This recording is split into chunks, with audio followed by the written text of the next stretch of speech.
Assalamualaikum warahmatullahi wabarakatuh. Alhamdulillahirrabbilalamin. Wabihi nasta'in wa ala umuri dunia waddin. Wassalatu wassalamu ala asrafil anbiya'i wa imamil mursalin Sayyidina wa maulana Muhammadin wa ala alihi wa sahbihi ajma'in, amma ba'du.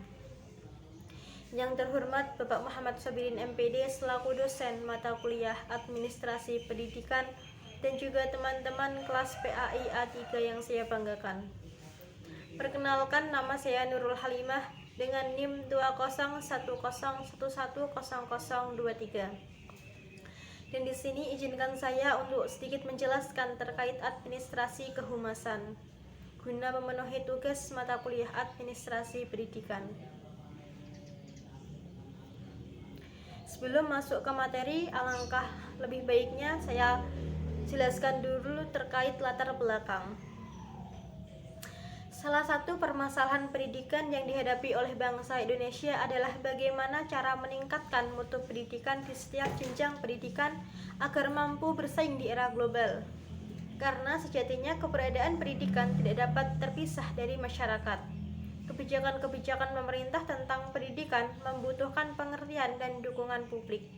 Begitu juga dengan program-program sekolah yang tidak dapat dijalankan dengan optimal tanpa adanya dukungan dari stakeholder terkait. Oleh karena itu, fungsi public relation atau hubungan masyarakat ini dianggap penting dalam sebuah pendidikan. Partisipasi masyarakat dalam pendidikan menggambarkan bahwa lembaga pendidikan atau pemerintah memiliki kepentingan terhadap masyarakat agar program-program pendidikan yang dicanangkannya ini berhasil. Demikian pula dengan masyarakat memiliki kebutuhan terhadap pendidikan, baik untuk merencanakannya, mengaksesnya, maupun menggunakan luarannya.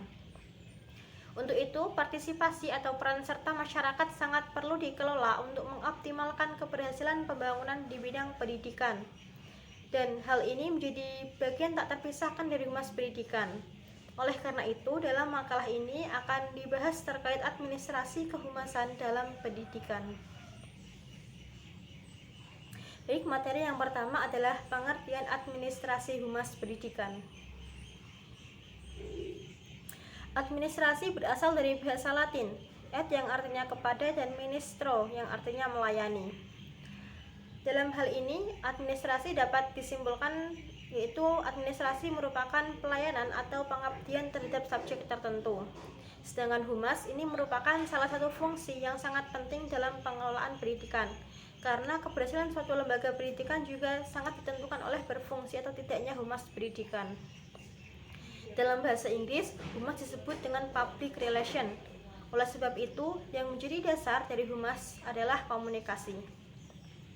Nah, sedangkan administrasi humas pendidikan ini merupakan seluruh proses kegiatan yang direncanakan dan diusahakan secara sengaja atau sungguh-sungguh serta pembinaan secara kontinu untuk mendapatkan simpati dari masyarakat pada umumnya serta dari publik pada khususnya. Sehingga kegiatan operasional sekolah atau pendidikan semakin efektif dan efisien demi membantu tercapainya tujuan pendidikan yang telah ditetapkan.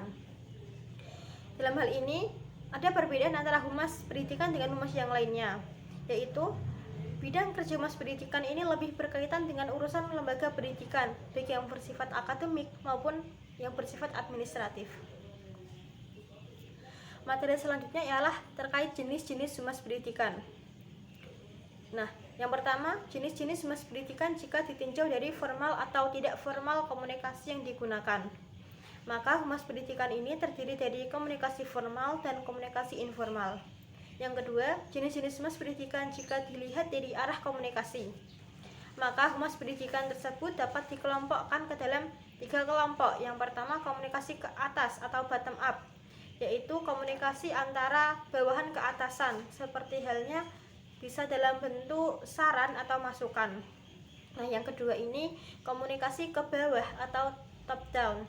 Nah, komunikasi ke bawah ini sama halnya seperti komunikasi antara atasan ke bawahan, yaitu komunikasi dapat berupa perintah atau suruhan atau permintaan. Nah, yang ketiga ini komunikasi mendatar atau horizontal. Nah, komunikasi mendatar ini seperti namanya, maka komunikasi ini dilakukan oleh orang yang memiliki derajat yang setingkat. Misalnya guru dengan guru, ataupun siswa dengan siswa, ataupun orang tua dengan orang tua. Nah, jenis humas pendidikan yang ketiga itu ditinjau dari hubungannya dengan organisasi. Maka komunikasi itu dapat dikelompokkan ke dalam dua kelompok, yaitu komunikasi internal dan komunikasi eksternal. Komunikasi internal ini ialah komunikasi dalam organisasi itu sendiri. Sedangkan komunikasi eksternal ini komunikasi dengan luar dari organisasi itu sendiri. Nah, selanjutnya ialah tujuan kerjasama sekolah dan masyarakat.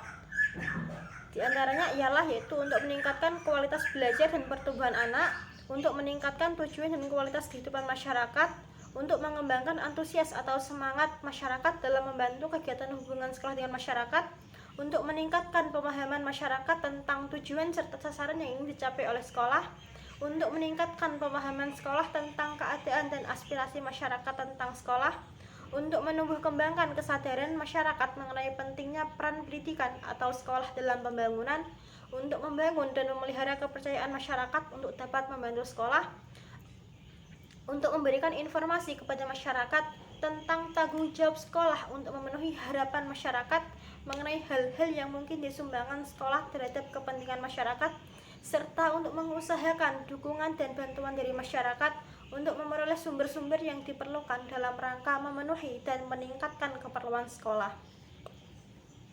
Nah, materi selanjutnya ialah hubungan sekolah dengan masyarakat yang berjalan dengan baik akan memberi manfaat pada kedua belah pihak. Nah, hubungan antara sekolah dengan masyarakat ini jika berjalan dengan baik maka akan memberi manfaat, yaitu bagi masyarakat sendiri dan bagi sekolah. Yang pertama, manfaat bagi masyarakat. Di antaranya ialah masyarakat mampu mengetahui inovasi-inovasi yang dilakukan oleh sekolah. Masyarakat sebagai pihak yang membutuhkan pendidikan juga dapat mengajukan aspirasinya terhadap sekolah, serta masyarakat dapat memberikan kritikan maupun saran yang berguna untuk sekolah apabila terdapat program, keputusan atau tindakan sekolah yang tidak sesuai dengan harapan dan kebutuhan masyarakat. Nah, yang kedua ini manfaat yang diperoleh bagi pihak sekolah.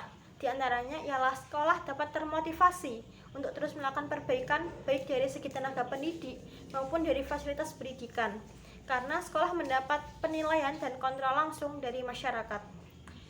Yang kedua, manfaatnya ialah sekolah dapat menyampaikan kesulitan-kesulitan yang dialami sekolah yang memerlukan partisipasi atau bantuan dari masyarakat untuk menyelesaikannya. Yang ketiga, manfaatnya ialah sekolah dapat memberi pemahaman kepada masyarakat mengenai konsep-konsep pendidikan yang perlu masyarakat pahami agar tidak terjadi kesalahpahaman atau tidak terjadi misunderstanding konsep antara sekolah dan masyarakat. Dan yang keempat, manfaatnya ialah sekolah dapat memanfaatkan masyarakat sebagai sumber belajar bagi peserta didik. Nah, dalam melakukan hubungan sekolah dengan masyarakat atau humas ini ada prinsip-prinsip yang harus dipenuhi. Yang pertama ialah integriti atau keterpaduan. Maksudnya, semua kegiatan hubungan sekolah dengan masyarakat ini harus terpadu, baik itu informasi kegiatan akademik maupun informasi kegiatan yang bersifat non-akademik. Nah, dalam hal ini, transparansi sekolah ini sangat diperlukan, terlebih dalam era digital ini. Mengapa? Karena masyarakat akan semakin kritis dan berani memberikan penilaian secara langsung tentang sekolah. Nah, prinsip yang kedua ialah continuity atau berkelanjutan. Maksudnya ialah dalam pelaksanaan hubungan sekolah dengan masyarakat ini harus dilakukan secara kontinu atau terus-menerus. Oleh sebab itu, maka informasi tentang sekolah yang akan disampaikan kepada masyarakat juga harus diupdate setiap saat. Jadi setiap ada informasi baru maka segeralah untuk disampaikan kepada masyarakat atau pihak yang terkait. Prinsip yang ketiga ialah simplicity atau kesederhanaan. Dalam proses hubungan sekolah dengan masyarakat yang dilakukan ialah yaitu baik komunikasi personal maupun komunikasi kelompok pihak memberi informasi dalam hal ini sekolah ialah dapat menyederhanakan berbagai informasi yang disajikan kepada masyarakat sesuai dengan kondisi dan karakteristik pendengar atau masyarakat setempat. Jadi informasi yang disampaikan ini harus disederhanakan terlebih dahulu, jangan sampai membuat masyarakat ini kebingungan dalam menerima atau memahami informasi yang disampaikan oleh sekolah. Nah, prinsip yang keempat ialah coverage atau ketercakupan. Maksudnya ialah kegiatan pemberian informasi ini hendaknya menyeluruh dan mencakup semua aspek, faktor atau substansi yang perlu disampaikan dan diketahui oleh masyarakat. Prinsip ini mengandung makna bahwa segala informasi hendaknya lengkap, akurat, dan juga up to date atau terkini. Nah, prinsip yang kelima ialah constructiveness atau konstruktivitas, yaitu dalam penyajian informasi hendaknya objektif tanpa adanya emosi atau rekayasa tertentu. Termasuk dalam hal ini ialah memberitahukan kelemahan-kelemahan sekolah dalam memacu peningkatan mutu pendidikan di sekolah. Dan informasi yang disajikan kepada khalayak sasaran juga harus dapat membangun kemauan dan merangsang untuk berpikir bagi penerima informasi. Nah, prinsip yang keenam ini adaptability atau kesesuaian dengan kondisi, yaitu program hubungan sekolah dengan masyarakat hendaknya disesuaikan dengan keadaan di dalam lingkungan masyarakat tersebut. Penyesuaian dalam hal ini termasuk penyesuaian terhadap aktivitas, kebiasaan, budaya atau culture, dan juga bahan informasi yang ada dan berlaku di dalam kehidupan masyarakat. Yang terakhir ialah penyelenggaraan humas pendidikan. Penyelenggaraan humas pendidikan ini dapat dilihat dari dua segi, yaitu yang pertama dari segi proses dan yang kedua dari segi aktivitas atau kegiatan. Nah, yang pertama yaitu dari segi proses, meliputi persiapan atau perencanaan, pelaksanaan, dan juga evaluasi. Nah, yang pertama ini persiapan atau perencanaan. Dalam merencanakan humas pendidikan perlu dipertimbangkan beberapa hal, diantaranya ialah dana yang tersedia, keadaan masyarakat, areal jangkauan, sarana, serta media dan teknik yang digunakan.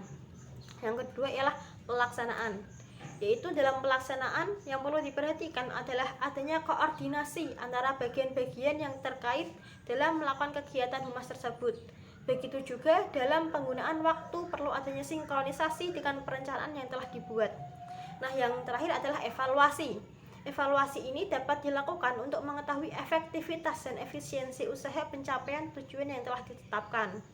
Untuk itu dapat dilakukan beberapa kegiatan dalam melakukan evaluasi, diantaranya yaitu pengecekan tanggapan masyarakat, penilaian dan pengontrolan hasil, serta pemberian saran kepada pimpinan.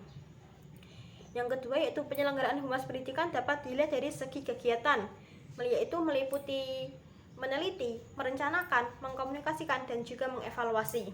Yang pertama, meneliti, yaitu petugas humas perlu mengumpulkan data atau fakta dan menjadi pendengar yang baik untuk merumuskan masalah apa yang membutuhkan pemecahan, atau informasi apa yang perlu diberikan atau diperjelas, ataupun tentang apa yang diinginkan oleh publik. Yang kedua, merencanakan, yaitu petugas humas ini perlu membuat jadwal kegiatan, tugas-tugas apa saja yang perlu dilaksanakan dan sumber daya apa saja yang diperlukan. Yang ketiga, mengkomunikasikan, yaitu petugas humas perlu menyusun bentuk komunikasi atau penyampaian pesan yang spesifik agar tujuan humas ini tercapai. Karena esensi dari fungsi humas adalah pada langkah ketiga ini, yaitu jangan sampai terjadi salah pengertian atau salah paham dari kegiatan atau penyampaian pesan humas. Nah, yang terakhir ini juga mengevaluasi, yaitu petugas tidak hanya merencanakan kegiatan atau tindakan yang akan dilakukan, namun juga menyusun sasaran keberhasilan atau target yang akan dicapai. Dengan demikian, kegiatan humas dapat dievaluasi dengan sistematis, terukur, dan sesuai sasaran atau tujuan. Nah, demikian yang dapat saya sampaikan. Ada sedikit motivasi atau kata-kata dari John F. Kennedy, yaitu usaha dan keberanian tidak cukup tanpa tujuan dan arah perencanaan. Demikian sedikit motivasi dari John F. Kennedy. Terima kasih atas segala perhatiannya dan saya memohon maaf apabila ada salah atau kurangnya dalam bertutur kata. Sekian dari saya, semoga bermanfaat. Wallahul muwaffiq ila aqwamit thoriq. Assalamualaikum warahmatullahi wabarakatuh.